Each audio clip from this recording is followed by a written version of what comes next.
Ciao a tutti, sono molto felice di essere qui con tutti voi. Per me è un piacere sempre condividere la parola di Dio, perché è la parola di Dio che può fare tutta la differenza nella nostra vita. E sempre quando apriamo il cuore per la parola di Dio fa tantissima differenza nella nostra vita, trasforma, cambia la nostra vita. E per questo che oggi vorrei condividere con tutti voi un esempio di umiltà da parte di Gesù. E dobbiamo leggere questo testo di Giovanni 13, dove ci parla su Gesù che lava i piedi ai discepoli. Ok, possiamo leggere tutto insieme? Dice la parola di Dio: ora, prima della festa di Pasqua, Gesù, sapendo che era venuta per lui l'ora di passare da questo mondo al Padre, avendo amato i suoi che erano nel mondo, li amò sino alla fine. Durante la cena, quando il diavolo aveva già messo in cuore a Giuda Iscariota, figlio di Simone, di tradirlo, Gesù, sapendo che il Padre gli aveva dato tutto nelle mani e che era venuto da Dio e a Dio se ne tornava, si alzò da tavola, depose le sue vesti e preso un asciugatoio, se lo cinse. Poi mise dell'acqua in una bacinella e cominciò a lavare i piedi ai discepoli e ad asciugarli con asciugatoio del quale era cinto. Si avvicinò dunque a Simon Pietro, il quale gli disse: tu, Signore, lavare i piedi a me? Gesù le rispose: tu non sai ora quello che io faccio, ma lo capirai dopo. Pietro gli disse: non mi laverai mai i piedi. Gesù gli rispose: se non ti lavo, non hai parte alcuna con me. E Simon Pietro: Signore, non soltanto i piedi, ma anche le mani e il capo. Gesù gli disse: chi è lavato tutto non ha bisogno che di aver lavati i piedi. È tutto quanto puro. E voi siete puri, ma non tutti. Perché sapeva chi era colui che lo tradiva. Per questo dissi: non tutti siete puri. Quando dunque ebbe loro lavato i piedi ed ebbe ripreso le sue vesti, si mise di nuovo a tavola e disse loro: capite quello che vi ho fatto? Voi mi chiamate maestro e signore, e dite bene, perché io sono. Se dunque io, che sono il Signore e il Maestro, vi ho lavato i piedi, anche voi dovete lavare i piedi gli uni agli altri. Infatti vi ho dato un esempio affinché anche voi facciate come vi ho fatto io. In verità vi dico che il servo non è maggiore del suo Signore, né il messaggero è maggiore di colui che lo ha mandato. Se sapete queste cose, siete beati se ne fate. Preghiamo. Signore mio Dio, te ringrazio perché la tua parola può essere condivisa liberamente in questa nazione e in questa città. Ti ringrazio per le persone che sono venute qui oggi per ascoltare la tua parola. Anche ti chiedo, dammi la capacità di trasmetterla anche di fronte a tutte le mie difficoltà e imperfezioni. E aiuta tutti a essere attenti ad assimilare la tua parola e anche che il tuo Santo Spirito faccia sì che ogni seme piantato nei nostri cuori possa germogliare, crescere e produrre molti frutti. Nel nome di Gesù. Amen. Secondo il testo che abbiamo appena letto, Gesù era riunito un giovedì sera con i suoi discepoli nella sala in cui si consumavano insieme i pasti per celebrare con loro la Santa Cena. Lì Gesù diede le sue ultime istruzioni ai suoi discepoli, come avvenne il giorno prima di quello in cui fu crocifisso. Tuttavia, durante questa cena, Gesù prende un asciugamano e una bacinella d'acqua e comincia a lavare i piedi dei discepoli. Ma perché Gesù lavò i piedi ai suoi discepoli? Cosa significa questo? Lavarsi i piedi sarebbe una nuova dottrina? Un nuovo rituale? Gesù ha lavato i piedi ai discepoli con l'obiettivo di trasmettere un insegnamento importante. E questo non era un rito che Gesù aveva lasciato compiere ai discepoli, ma piuttosto un insegnamento pertinente, molto importante sulla umiltà nel servizio del regno di Dio. La pratica della lavanda dei piedi è molto caratteristica nella cultura orientale e risale ai tempi di Abramo, quando ad esempio ricevette gli angeli del Signore venuti ad annunciare la nascita di Isacco e offrì l'acqua per lavargli i piedi, come possiamo vedere in Genesi 18:4. Fin dall'antichità, in quella regione del Medio Oriente, dove fa molto caldo, più caldo che oggi, le persone avevano l'abitudine di camminare con sandali di cuoio, e per questo motivo era facile sporcarsi i piedi camminando sul terreno polveroso.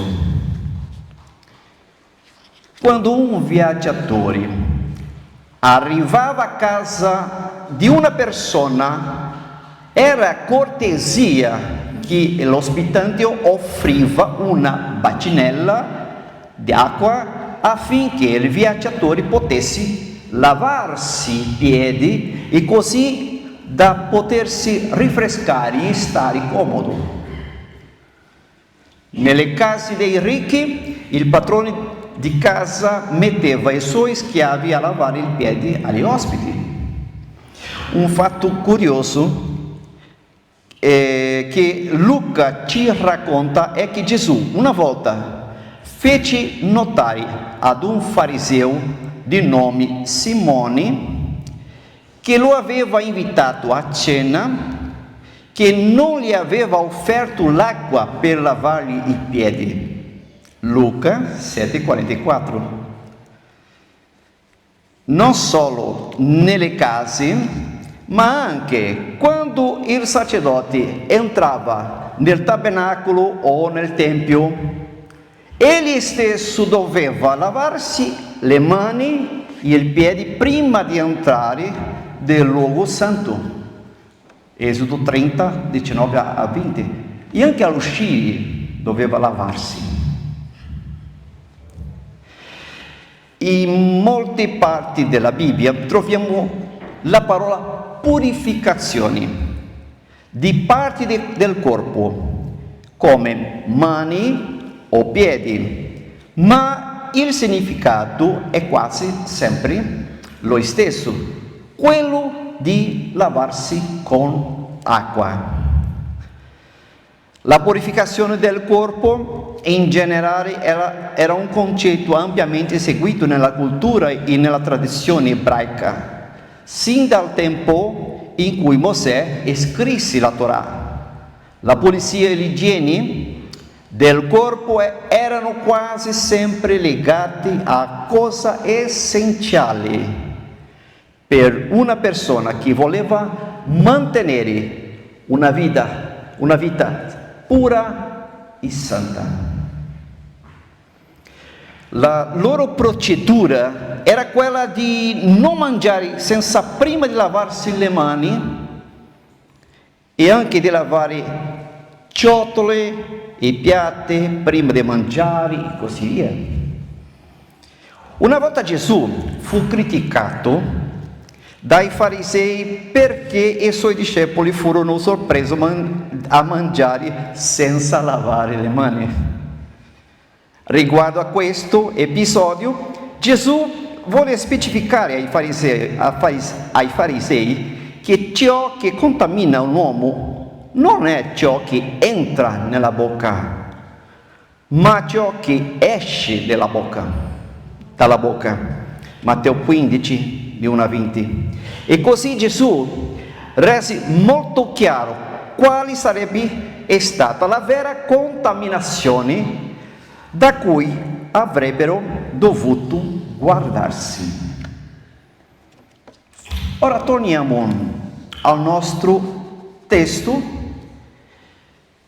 Vi invito ad immaginare per un attimo questa scena di Gesù che invita i suoi discepoli ad una cena davvero speciale. Era una settimana della celebrazione della Pasqua, una delle più importanti a Gerusalemme in quel tempo. Tutti si stanno preparando per questo evento religioso speciale. I discepoli non era da meno, poiché probabilmente si erano già lavati prima di uscire di casa indossando i loro abiti migliori. Poi possiamo immaginare che camminarono per le strade polverose, evidentemente sporcandosi i piedi. Giunti nella sala della cena, come al solito, si tolsero i sandali, lasciandoli all'ingresso, e si sedettero a tavola. Lì c'erano acqua, una bacinella e un asciugamano, ma presumiamo che nessuno sarà ricordato di lavarsi i piedi. Non dice di lavare la mano, però i piedi non hanno lavato. Ad un certo punto della cena, Gesù si alza, si toglie il mantello, prende un asciugamano, una bacinella, vi mette dell'acqua e comincia a lavare i piedi di ogni discepolo. È stato decisamente scioccante. Tutti erano sbalorditi. Come è stato possibile? Gesù, essendo maestro e Signore, avrebbe avuto tutto il potere nelle sue mani come Dio gli aveva concesso. Ora si spoglia non solo del mantello, ma anche di tutta la sua importanza per chinarsi e lavare i piedi delle sue creature. Sarebbero stati i discepoli stessi a doversi lavare i piedi. Certamente erano imbarazzati per non essersi lavati i piedi appena arrivati, ed erano anche sconcertati nel vedere il loro maestro chinarsi per lavare loro i piedi. Normalmente la persona con meno onori nel gruppo avrebbe dovuto essere quella responsabile di lavare i piedi della persona con più onori, e mai il contrario. Mai. Ma vediamo come questo episodio sia successo proprio nel momento in cui tutti si sentivano importanti in quel tavolo. Era come se qualcuno avesse gettato loro addosso un secchio di acqua fredda. Molto probabilmente questo episodio è avvenuto dopo che c'era stata una discussione tra i discepoli su chi sarebbe stato il più grande nel regno di Dio. Come possiamo identificare in un altro passaggio del Vangelo sinottico di Luca, capitolo 22? Ovviamente stavano mostrando il loro ego a Gesù, mostrando rivalità, competizione tra loro. Ma questo tipo di discussione non era nuova, nemmeno casuale, perché qualche giorno prima Giacomo, Giovanni e anche la loro madre avevano chiesto a Gesù se poteva permettere ai due discepoli di sedersi, uno alla sua destra e l'altro alla sua sinistra, quando Gesù entrasse nel suo regno. E questo aveva già suscitato una certa indignazione tra gli altri 10 discepoli. Questo momento della discussione è riportato in Luca in modo molto sintetico, facendo riferimento solo quando Gesù insegna come dovrebbe essere il trattamento tra i discepoli. Luca 22, 26. Ma per voi non deve essere così, anzi, il più grande tra di voi sia come il più piccolo, e chi governa come colui che serve. Fu allora che Gesù trovò l'opportunità di espandere la loro visione affinché potessero capire quanto fosse diverso il regno di Dio dal mondo che conoscevano, e cominciò a dare l'esempio di come funziona il regno di Dio. E questo di lavare i piedi ai discepoli provocò stupore, perplessità nei discepoli. Non hanno avuto alcuna reazione, solo Pietro ebbe l'ardire di dire qualcosa, ma fu presto corretto da Gesù. Nello stesso contesto biblico troviamo Gesù che dice come sarebbe stata la sua missione sulla terra. Marco 10,45. Poiché anche il figlio dell'uomo non è venuto per essere servito, ma per servire e per dare la sua vita come prezzo di riscatto per molti. Allora Gesù dà loro questo esempio, lavando i piedi ai discepoli, che ebbe su di loro un gran impatto. Ma quando Pietro vide Gesù lavare i piedi ai discepoli, certamente si sente molto sconcertato, poiché Gesù era il maestro, il Signore, e questo non era il compito che Gesù avrebbe dovuto svolgere. Pietro non accettava che Gesù gli facesse questo, e Gesù gli rispose che se Pietro non glielo avesse permesso, neanche lui avrebbe avuto parte con Gesù.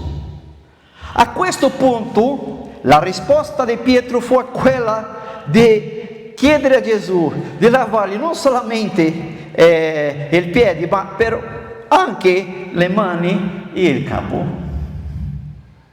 Ma Gesù ha detto: voi siete già puri. Probabilmente i discepoli si erano già lavati prima di venire a questa cena e non avevano bisogno di un altro se non di lavarsi i piedi. Ma possiamo capire che quando Gesù dice ora siete puri, conclude anche dicendo ma non tutti, perché si riferisce a Giuda che lo tradirà. Possiamo capire in questo passaggio che Gesù non riferiva alla purificazione del corpo, ma del cuore.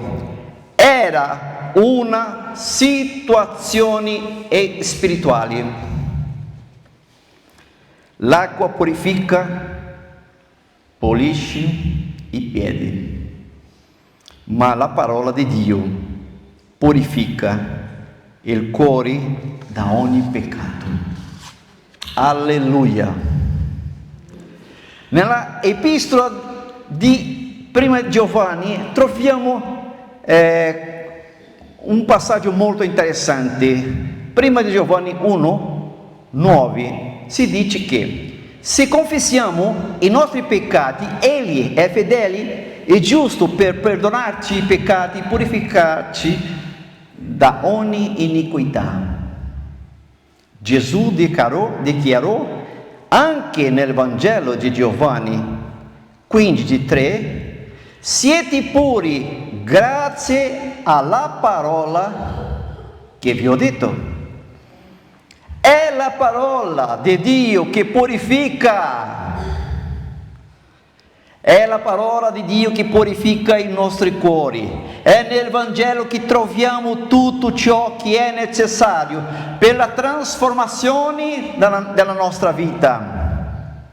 Durante i 3 anni del ministero di Gesù, i discepoli hanno avuto l'opportunità di avere il Maestro al loro fianco, di essere purificati dalla sua parola. Fratelli, che grande privilegio! Che grande privilegio! Ma nonostante tutto questo, Giuda non seguì Gesù, anzi aveva ancora un piano segreto per consegnarlo alle autorità.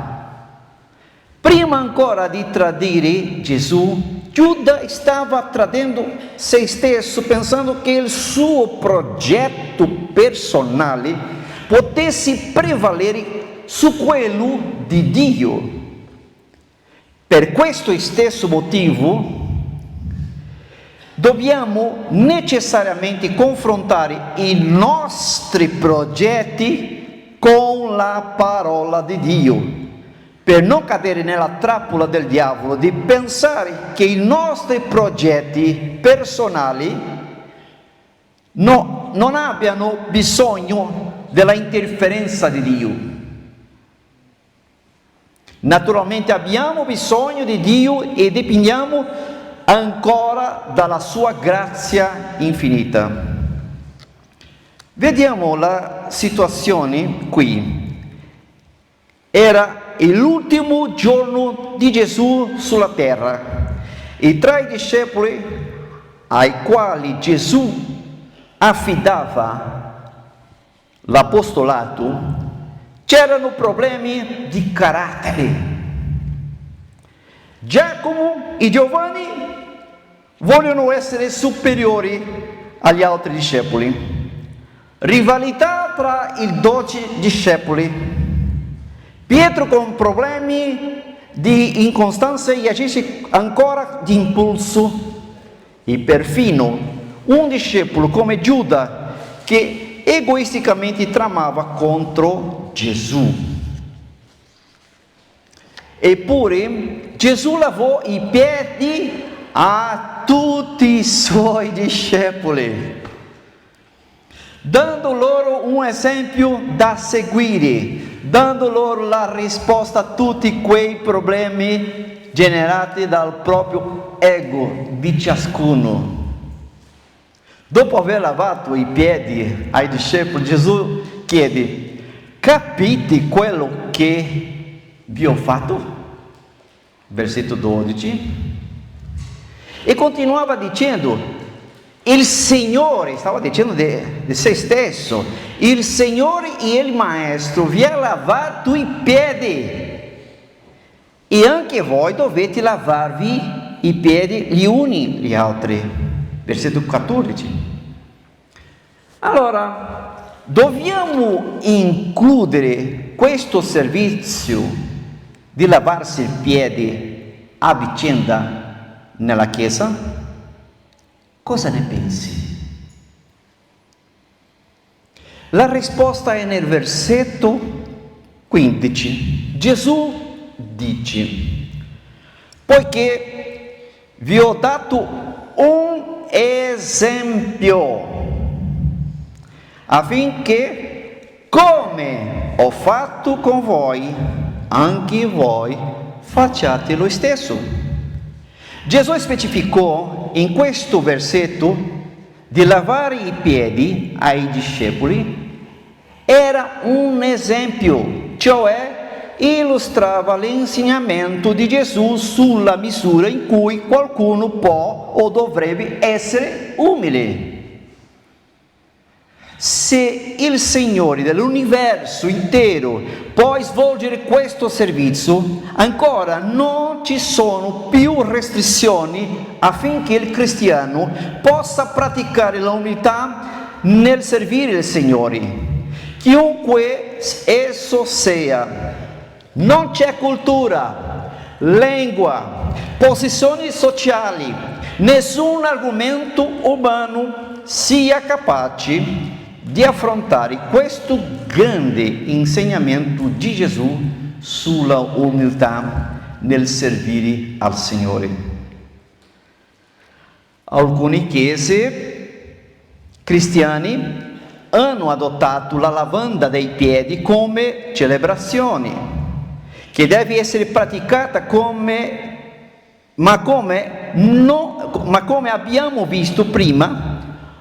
Oltre a non essere corretto adottare questa pratica come rito, non è nemmeno un sacramento di Gesù, come possiamo capire studiando la Bibbia. Poiché Gesù ci ha lasciato solo 2 sacramenti, battesimo e Santa Cena.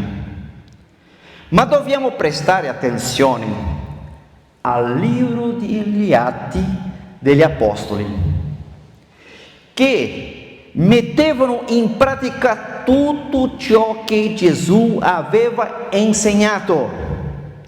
Lì vediamo la pratica del battesimo e della Santa Cena, ma da nessuna parte troviamo la lavanda dei piedi, come veniva praticata nella Chiesa primitiva. Quindi possiamo essere sicuri che lavare i piedi non dovrebbe essere una pratica letterale, ma solo un esempio di come dovremmo servire.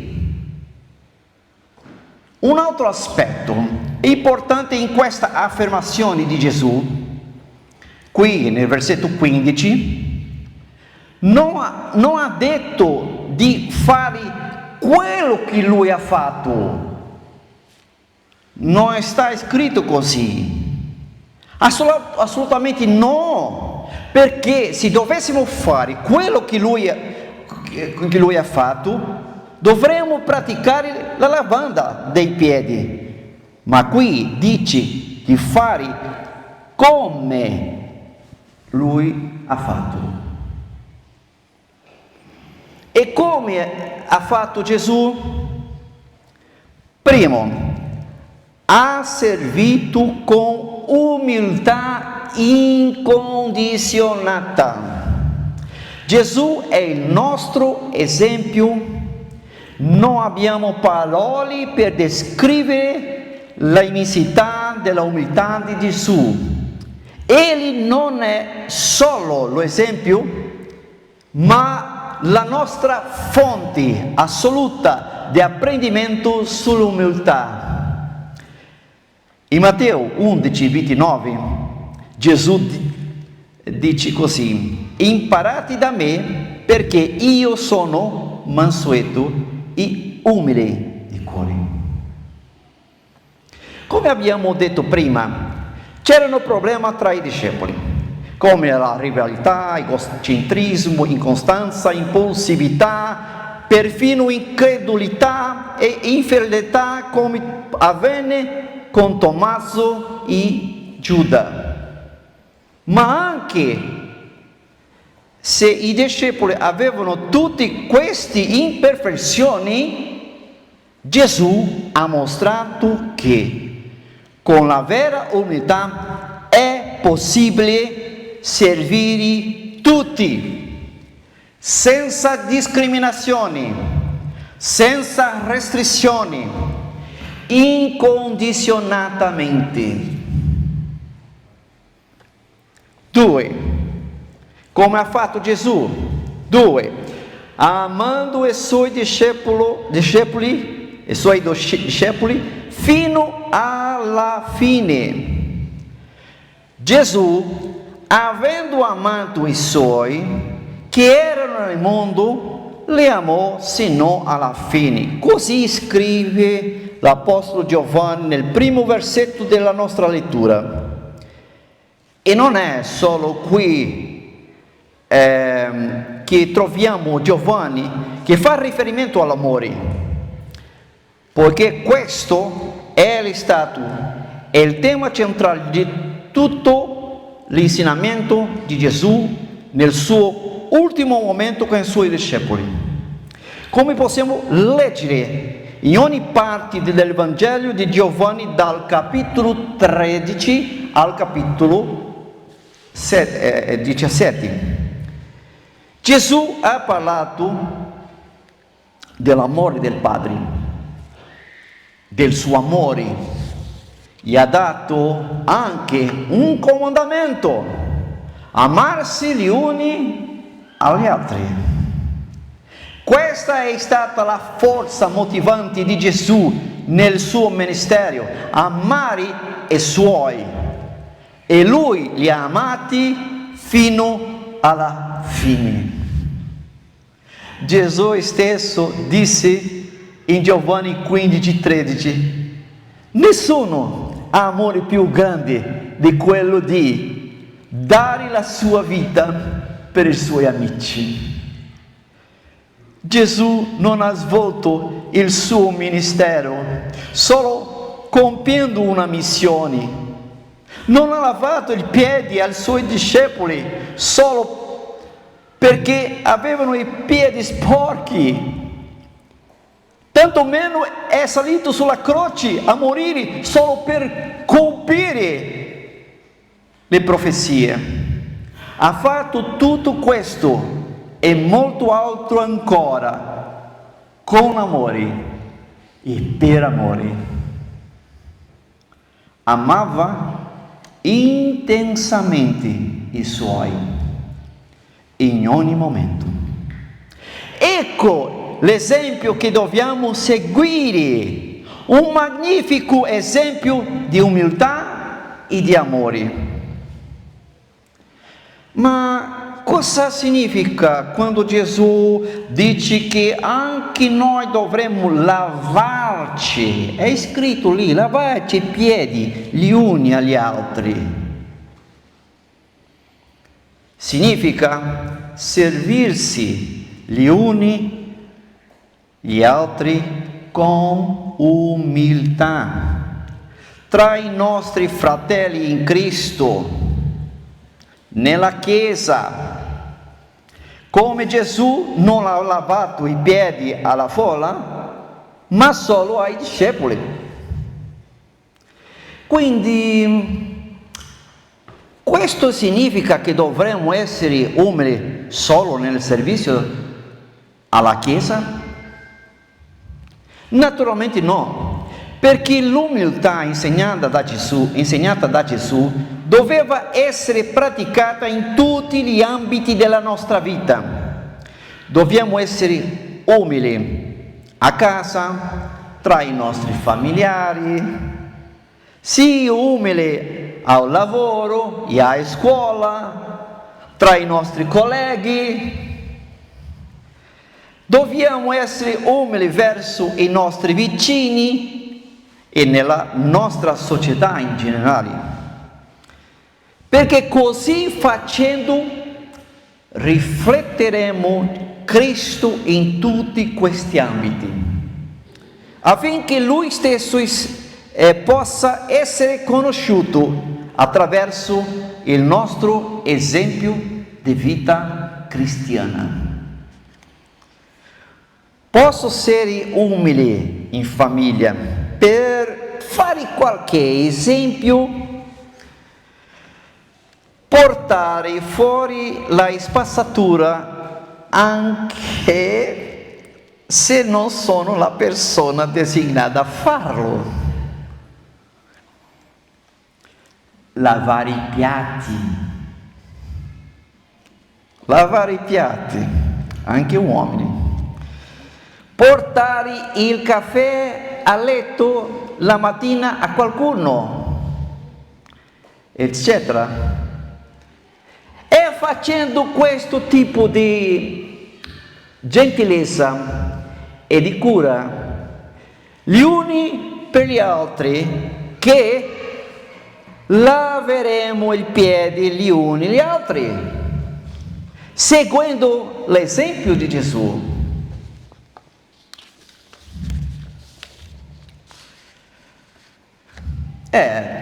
Cosa potrebbe significare lavarsi i piedi in altri contesti, come il lavoro, la scuola, società, eccetera? Sarebbe sempre in questo senso: fare servizi ausiliari, servendo gli altri con umiltà e amore, cortesia, anche quando la persona non lo merita. Perché facendo così rifletteremo Cristo in tutti questi ambiti. Devo concludere. Questo passaggio biblico mostra Gesù che incoraggia i suoi discepoli a mettere in pratica la sua parola, perché solo attraverso la parola di Dio possiamo essere veramente purificati dai nostri peccati, crescere spiritualmente ed essere preparati a lavorare nella sua opera. Abbiamo molte opportunità nella nostra Chiesa per conoscere meglio la parola di Dio e anche per essere trasformati da essa. Nella nostra chiesa, Nuova Vita Downtown, abbiamo gruppi che si incontrano periodicamente per conoscerci come famiglia di Dio, riflettere insieme sulla parola di Dio e pregare gli uni per gli altri, come DNA, comunità del Vangelo, e conosciamo Gesù. In questi gruppi abbiamo l'opportunità di imparare e anche di mettere in pratica ciò che abbiamo imparato. E in questo modo possiamo lavarci i piedi a vicenda, cioè compiere l'opera che Dio ci ha destinato, imparando e praticando giorno dopo giorno, come lo fece Gesù. E Gesù conclude il discorso con i discepoli dicendo: se sapete queste cose, siete beati se le fate. Giovanni 13:17. Ripeto, se sapete queste cose, siete beati se le fate. Dio vi benedica. Grazie.